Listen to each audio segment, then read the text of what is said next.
Y'all have no idea how much I love this kooky, cozy show. That is by far the best example of a character-driven series that makes you care about an entire town of colorful characters.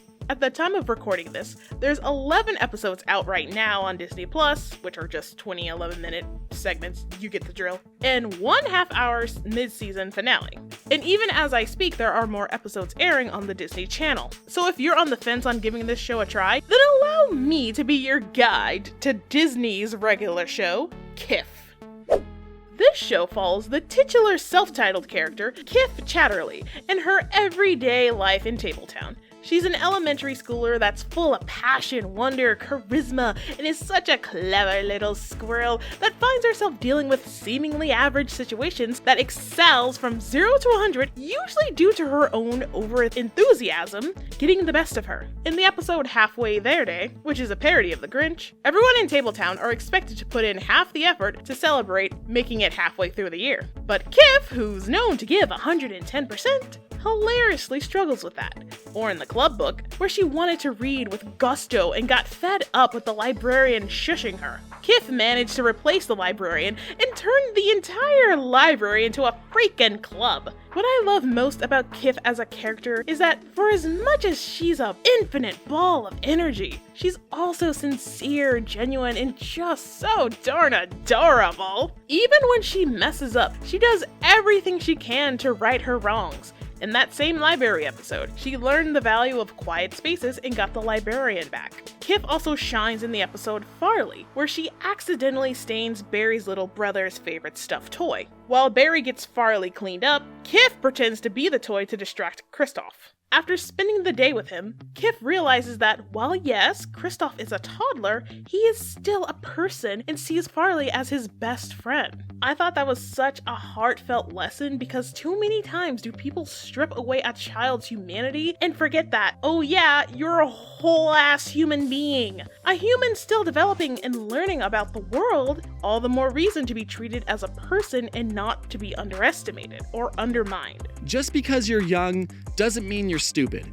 Kiff's best friend, Barry Buns, is honestly a great change of pace when it comes to the plus-sized bestie archetype. He's not some bumbling buffoon that just eats and inconveniences or ruins Kiff's plans. Barry is genuinely a sweet kid whose mellow nature plays a great contrast but also complement to Kiff's high energy. Just like how their main colors being orange and blue for Kiff and Barry respectively, they're meant to complement and support one another.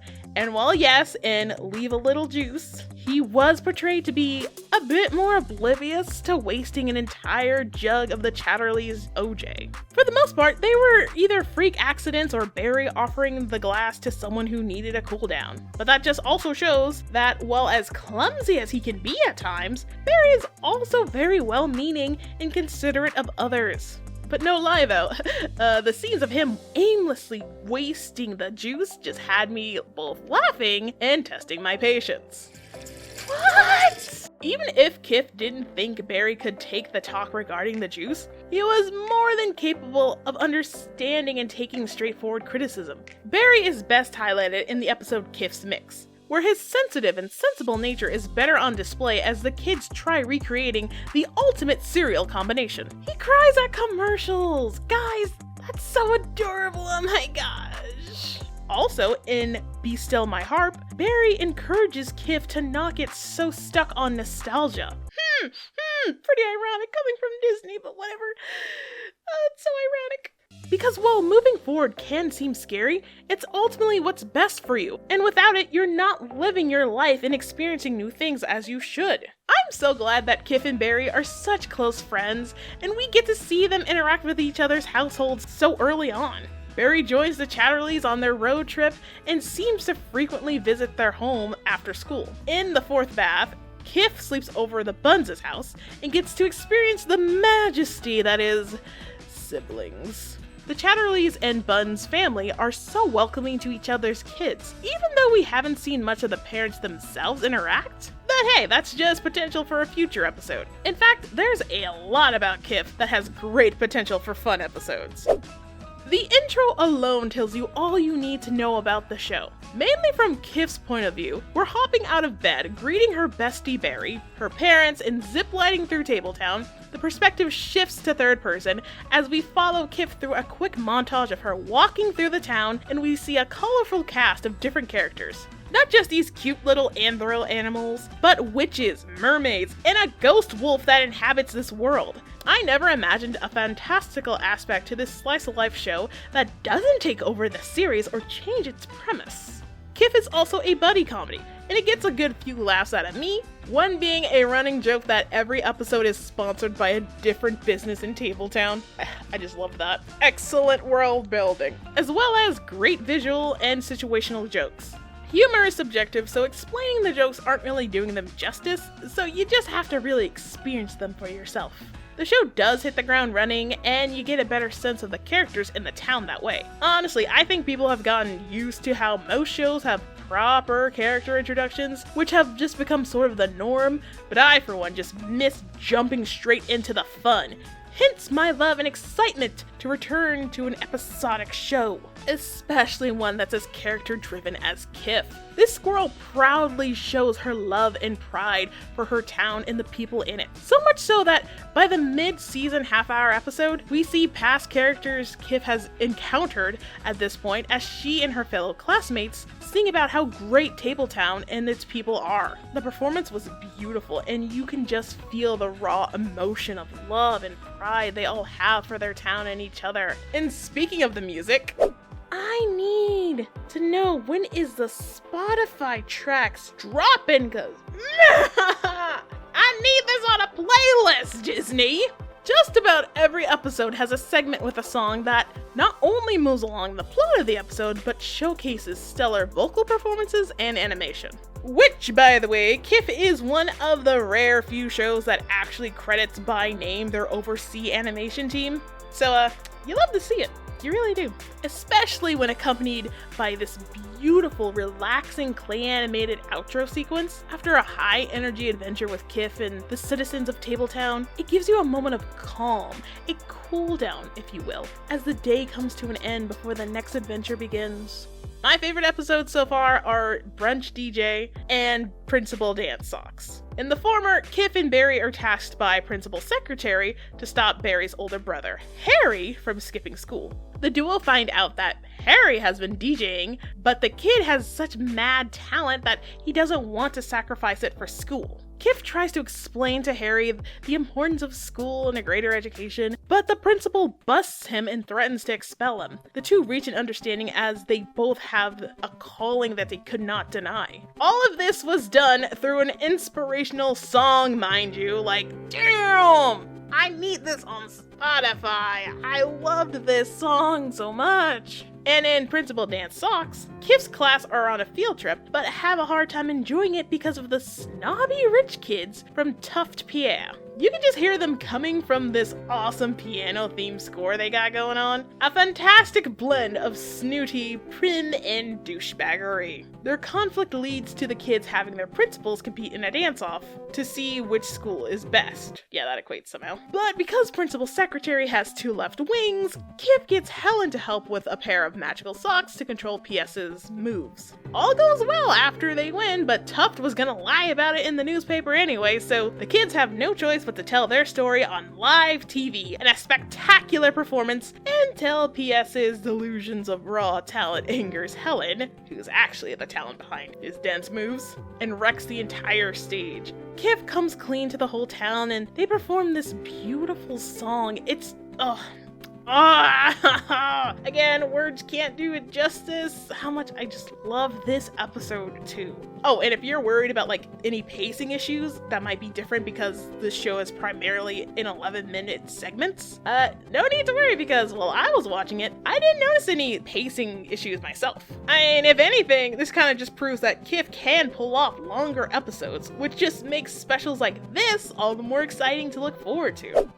Now, The reason why I call Kiff Disney's regular show is because, dog, the parallels write themselves. Two fun-loving best buddies living their simple lives until they're hit with mundane to insane problems that lead to even more outrageous solutions. But of course, Kiff, the show, not the character, is far more tame because of Disney. But you can't deny the parallels. I mean, I was inspired to just make this fan art of it. It's like, come on! Also, just like regular show, we jump straight into the characters' lives and follow along with their shenanigans. So, there you go. All I'm saying is, after watching the 5 pigeons of the acapella the fucking pigeon episode, it was giving unicorns. Gosh, this show is just so fascinating to me. Man, I just wish I could learn more about Kiff and— oh wait! Oh, Cash! What was your role in the production of Kiff? So my role on Kiff is a PA, or production assistant. It's an entry-level position, but by no means does that make it easy. It's the department that glues the animated projects together. Some of my responsibilities range from sending out time cards, doing storyboard conforms, which is basically making sure the storyboards and the lead sheet both list the correct file name for certain props, characters, backgrounds, from scene to scene. I also gather PR images, so whenever there are new articles, there's already a library of screenshots from episodes to choose from. I've also sent out drafts of episodes to Disney for them to check, as well as helped out with making episode credits and checking episodes for certain assets that have to be blanked out, as international territories can put their own text for them when airing them overseas. This isn't all what I do, but it's a good chunk of it. What's the day in the life for a production assistant for Kiff? There's always an initial meeting where you check in with your coworkers, including managers and your line producer, to see the status on various aspects of the production. Most frequently, you're in the meeting taking a lot of notes, or at the very least being observant. A decently sized team means that multiple people can be in different areas. Some oversee animation, some handle voice actors, recording audio, etc. Even if you do clerical work, despite it feeling boring, it's probably a highly important task. What was the best and most daunting tasks when working on Kiff? My most daunting was probably design tags and script breakdowns. Those are both either marking assets the design team makes to see if they're approved by the creators or the studio in Korea, or going through scripts and highlighting certain phrases to see if we need to make a new background, character design, prop, etc., while also making sure to note what can be reused. I don't have an eye for design myself, admittedly. I was happy to help out with that for a while, but that's in the hands of much more capable people. I think the best task might be checking out animation take ones on Fridays. It's a long chunk of time regardless if you're a participant or taking notes from the director, creators, or art director as they look for errors to be fixed. But seeing an episode come together like this is always really entertaining. Would you say there's parallels to regular show and Kiff, either intentional or not, or am I just wishful thinking? I wouldn't say, honestly, but I do like that there's been a lot of people trying to find a specific spot that Kiff fits into. To me, Kiff is incredibly original in execution. The songs are earworms, and many of the jokes, even the subtle ones, even have me rolling. A lot of the show is based on ideas that Nick Small and Lucy Evans have, or their own personal experiences, but that's not to dismiss our many talented boarders and writers who bring their own flair. While I'm not reminded of any other show, I do know that everyone who does so is only doing so with the best intentions, so I respect the hustle. Just know that Kiff isn't trying to be anything but itself, and the show's doing that pretty well. Alright, Kash, do people want to know? Are we getting 6 seasons in a movie? I should be asking you the same thing. All I can say is that if people like it and want more, keep watching on TV or Disney+. There's still a lot of energy in the tank left. Hi, I'm not really Cash. I'm Kang of Big Bird Entertainment, doing voice lines in Cash's place.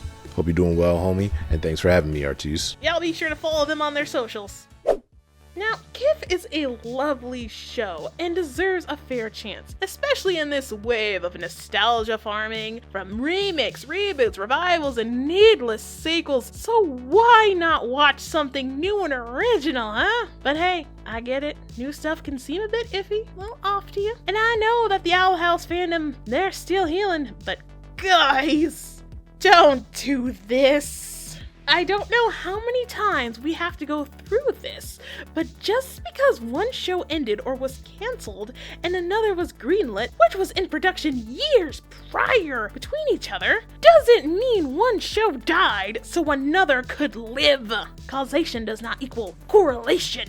That's not even close how that works. Come on, y'all. So stop blaming Kiff for the Owl House ending, when we should be blaming the damn company and executives that make those decisions, and not the new showrunners, obviously. And this problem isn't anything new or just placating Kiff. I've noticed that an obnoxious part of the internet has a very bad habit of blaming the long-running slice-of-life episodic shows for somehow getting the trauma-inducing dramatic serialized shows canceled. Well, shows like Amphibia and The Owl House ended, Big City Greens is getting another season and a movie. Good for them, I'm happy for you. So the internet, especially Twitter, just decides, let's make an ass of ourselves and hate on a show that's literally just standing there. Ugh.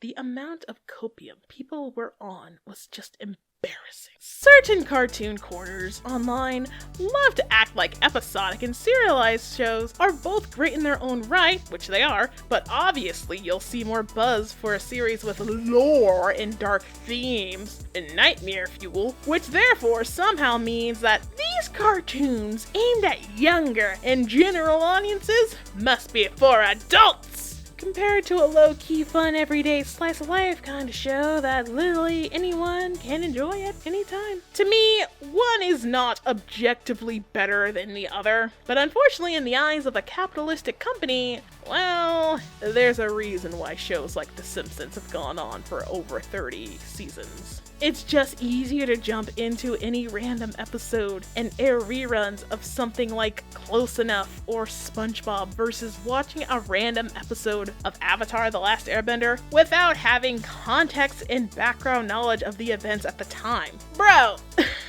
Imagine watching Zuko go from chasing Aang to teaching him firebending. It'd give you some mental whiplash. I've only had Kiff for a few months now, but if anything were to happen to her or this show, I'm gonna kill everyone in this room!